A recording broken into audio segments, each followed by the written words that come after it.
नमस्कार मंडळी, आज आपण पाहणार आहोत पुरणपोळी.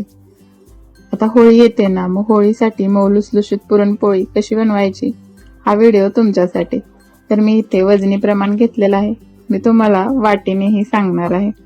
तर मी इथे 1/2 किलो डाळ घेतलेली आहे वजन करून. त्याच्यासाठी 225 ग्राम गूळ घेतलेला आहे.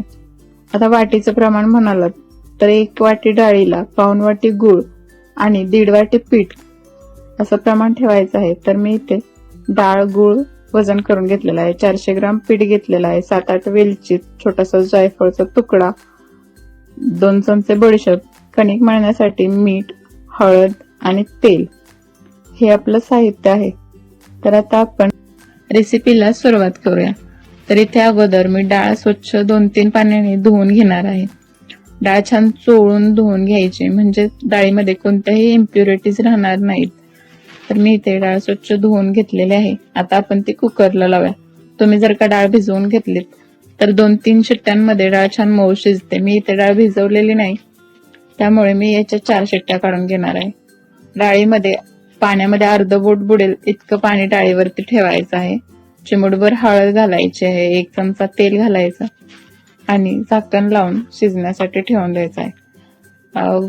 टाइम म्हटला तर 10 मिनिटात डाळ मंद आचेवरती छान शिजते. डाळीचं प्रमाण जर का तुम्ही जास्त घेतलं तर आणखीन 10 मिनिटं जास्त ते डाळ शिजवून घ्यायची आहे. तर डाळ शिजेपर्यंत आपण कणिक मळून घेऊयात. कणकेसाठी चवीनुसार मीठ घालायचं आहे आणि कणकेत हळद डायरेक्ट न घालता ते एका भांड्यात घेऊन त्याच्यामध्ये पाणी घालून मग त्या पाण्याने आपण कणिक मळून घ्यायचे आहे, जेणेकरून छान एकसारखा रंग येतो कणकेला. तर थोडं थोडं पाणी घालून कणिक छान घट्ट अशी मळून घ्यायची आहे. कणिक आपल्याला सुरुवातीलाच मऊ करून घ्यायची नाही, आपण कणिक घट्ट मळून मग ती पाण्यामध्ये ठेवणार आहोत थोड्या वेळासाठी. तर मी इथे थोडं थोडं पाणी घालून घट्ट अशी कणिक मळून घेतलेली आहे. ही कणिक आता आपल्याला 5 ते 7 मिनिटासाठी पाण्यामध्ये मुरत ठेवायची आहे. तर मी इथे कणिक दुसऱ्या भांड्यात घेऊन त्याच्यामध्ये काठोकाठ पाणी भरणार आहे. पिठाच्या वरती भरपूर पाणी राहील इतकं पाणी. तर आता आपण हे 5 ते 7 मिनिटासाठी झाकून ठेवायचं आहे. तोपर्यंत पुरणात घालण्यासाठी बडीशेप आणि वेलची भाजून घेणार आहोत. वेलची आपण याच्यामध्ये सालीसकट घातलेली आहे.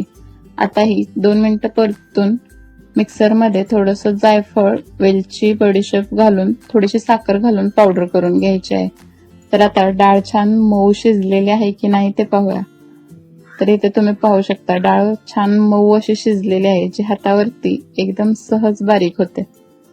तर अशी डाळ तुम्हाला शिजवून घ्यायची आहे. इथे मी कटाच्या आमटीसाठी डाळीचं पाणी काढणार आहे. आमटीसाठी इथे पाणी कमी आहे म्हणून मी गरम पाणी डाळीवरून घातलेलं आहे थोडंसं आणखीन. तर डाळ आपल्याला इथे छान निथळून घेतलेली आहे. डाळीमध्ये थोडंसंही पाणी राहिलेलं नाही. तर आता डाळ घालून गुळ घालून आपण जरासं ते स्मॅश करून घ्यायचे आहे डाळ. गुळ वितळला की त्याला पाणी सुटायला लागतं. आपल्याला हेच पाणी छान असं आटवून घ्यायचं आहे.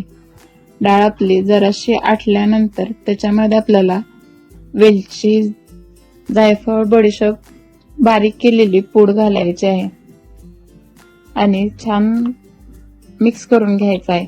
आता आपलं पुरण हे घट्ट होत आलेलं आहे. पुरण तयार झालं की नाही हे समजण्यासाठी आपण चमचा त्याच्यामध्ये रोवून ठेवायचा. तर इथे आपलं पुरण तयार झालेलं आहे. आता मी ते चाळणीच्या साहित्यानं वाटून घेत आहे. तर इथे पुरण हे वाटून झालेलं आहे. तुम्ही पाहू शकता पुरण छान मऊ असं वाटून घेतलेलं आहे मी. पुरण चांगलं बारीक वाटलं गेलं ना म्हणजे पोळी फुटत नाही. तर तुम्ही पाहू शकता इथे मस्त असा गोळा तयार होतोय पुरणाचा. तर आता आपण मगाशी भिजत ठेवलेली कणिक पाणी काढून छान अशी मळून घेऊयात. घट्ट कणिक मळून थोड्या वेळासाठी पाण्यामध्ये ठेवली ना म्हणजे कणिक छान मऊ होते. त्याला मळण्याची जास्त मेहनत घ्यावी लागत नाही.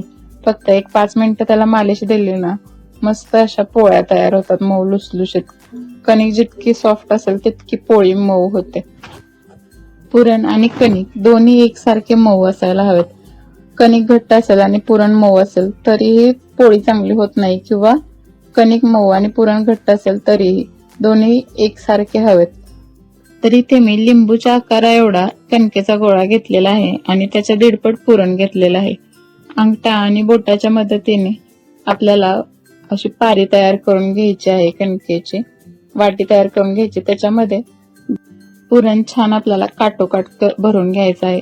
अंगठ्याच्या मदतीने पीठ हळूहळू वरती उचलत आणायचं आहे आणि आपल्याला या पोळीच्या अंड्याचं तोंड बंद करून घ्यायचं आहे.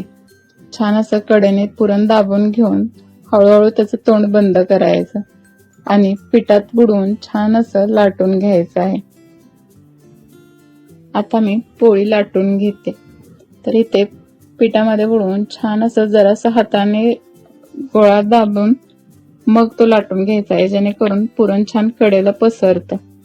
तर हलक्या हाताने आपल्याला पोळी आलटी पलटी करून लाटून घ्यायची आहे. एकाच बाजूने पोळी लाटली तर वरचा भाग पातळ आणि खालचा भाग जाड होतो पोळीचा. त्यामुळे पोळी आलटी पलटी करून लाटून घ्यायची, म्हणजे दोन्ही कडून एकसारखी पोळी होते. तर मी इथे पोळी छान अशी लाटून घेतलेली आहे. काठ पोळीचे छान व्यवस्थित पातळ असे लाटून घ्यायचे, जेणेकरून ते नंतर कडक होत नाहीत. तुम्ही पाहू शकता मी इथे पोळी लाटून घेतलेली आहे. मी तुम्हाला याचे काठही दाखवते. काठही छान असे पातळ लाटले गेले आहेत. तर आता आपण थोडंसं तव्यावर तेल घालून पोळी टाकून घेऊयात. पोळी खालच्या बाजूने छान पचली मग ती पलटायची. त्याला तेल किंवा तुमच्या आवडीनुसार तूप लावू शकता. तुम्ही पाहू शकता पोळी इथे कशी छान मस्त अशी फुगली. तर दोन्ही बाजूनी पोळी छान भाजून घेतली आहे. व्हिडिओ तुम्ही जर इथपर्यंत पाहिला असेल, तुम्हाला आवडला असेल, तर माझ्या व्हिडिओला लाईक, शेअर आणि सबस्क्राईब करायला